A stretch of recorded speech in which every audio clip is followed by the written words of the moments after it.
Yo, what's up, y'all? Today we're starting a new series. Evo is next Friday, August 2nd.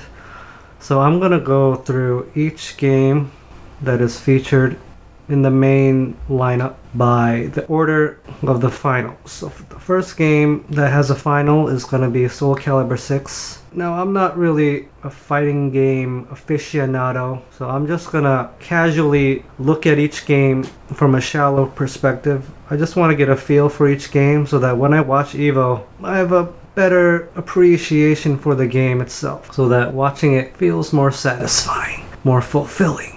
And I hope you join me on this journey. Let's go.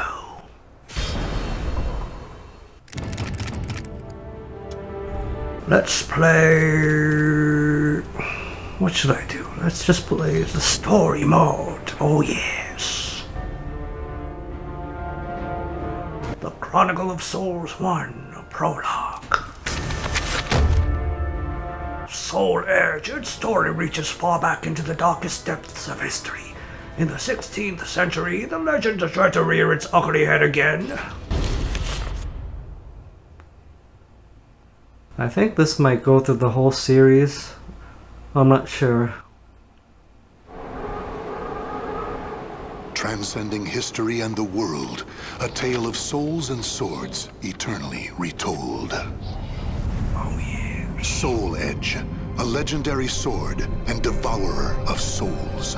Buried in the darkest reaches of history, it was brought back to light in the 16th century.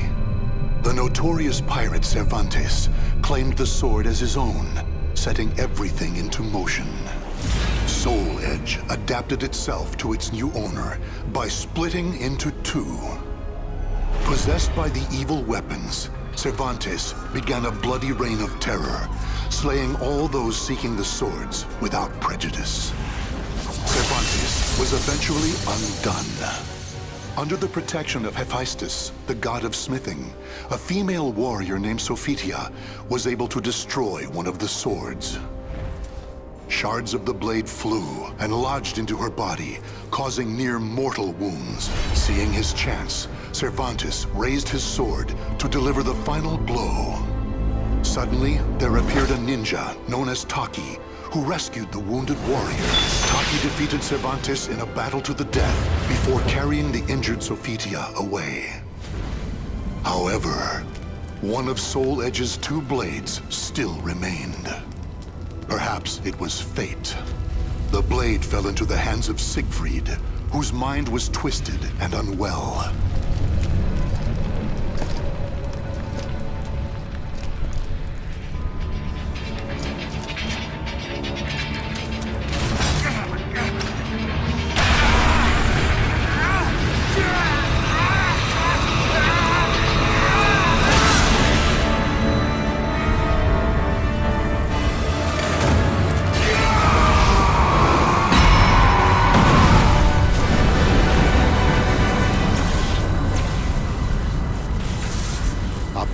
Light pierced the heavens, the product of rampant evil, the evil seed.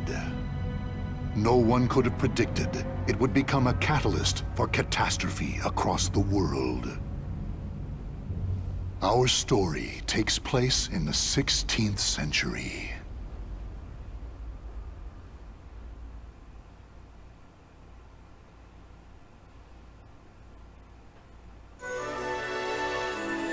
The Chronicle of Souls 2, the Ling Sheng-Su tragedy.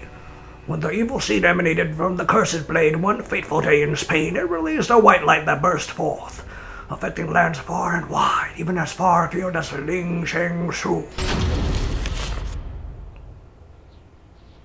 A tragedy befell this place.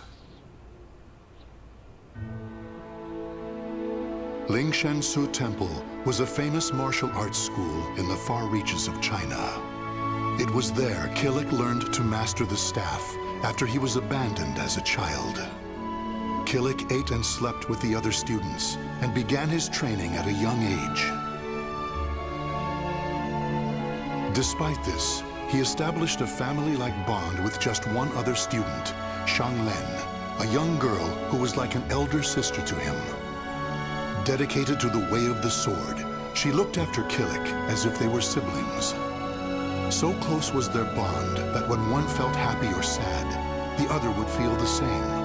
Together they studied and grew as warriors.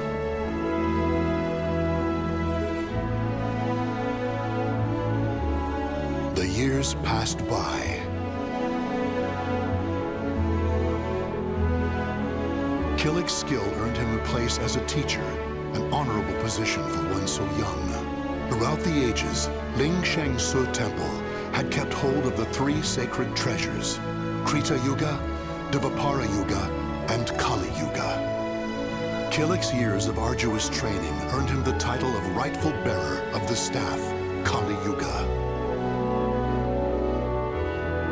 Likewise, Shanglen was also designated bearer of Dvapara Yuga, a sacred mirror.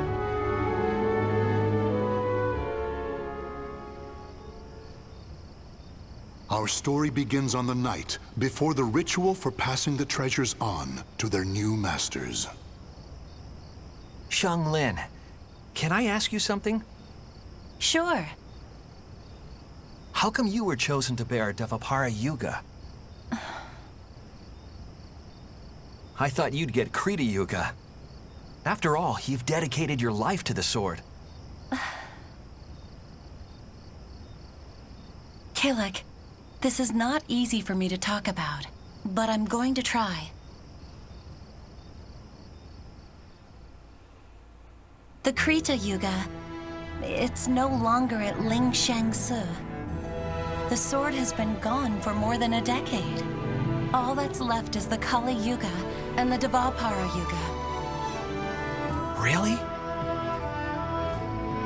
Surprised? Well, there's more. The one who stole the Krita Yuga was none other than my father. That's why I don't have the right to bear it. If I were to accept the sword, everyone would be up in arms. That's why, even though it was offered to me, I decided to decline. Of course, I love Ling Sheng Su, and I do wish to see my studies through to their conclusion. It's just, I just don't want the sacred treasures, or my status as a sacred bearer, or anything else to hold me back. You know what the monks say. Fate is carved with your own hands. When I spoke to them about that, they decided to let me bear Dvapara Yuga instead. Now I can feel proud that I'm a sacred bearer just like you. You know something, Killick? What?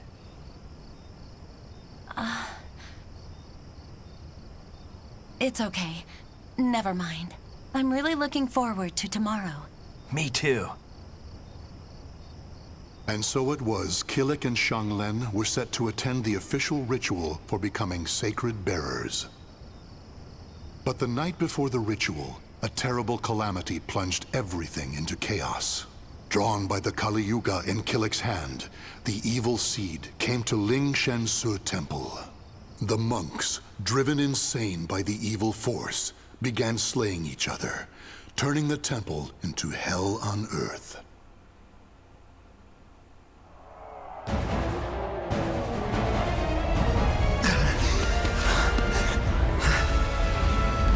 What have I done?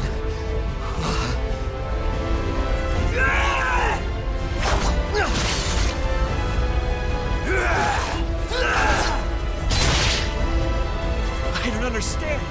Everyone, stop this madness!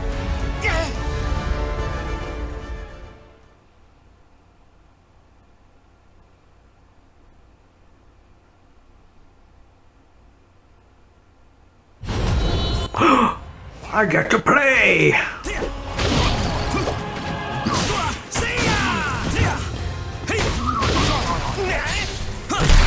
ready! Too close! I don't know what I'm doing, but it looks cool. It must be done!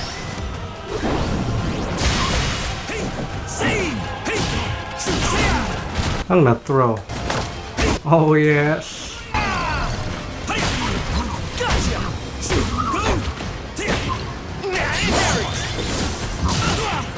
How do you guard? Okay. Stay down! Stay down! Gotcha! Stay down! I win! I'm so good at this video game. It's kill or be killed! Huh? Xianglin?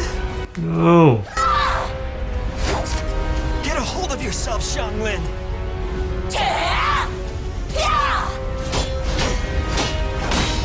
Xianglin!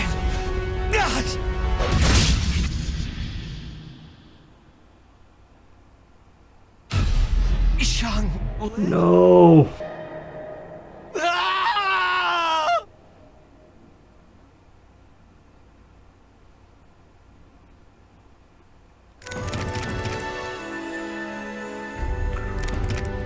Well, thank you for joining me on another video. The story mode is kind of cool. The series has a rich history, a lot of games, so it's gonna take a while to play through this. But I think I have a feel for the lore of the game. It's kind of cool.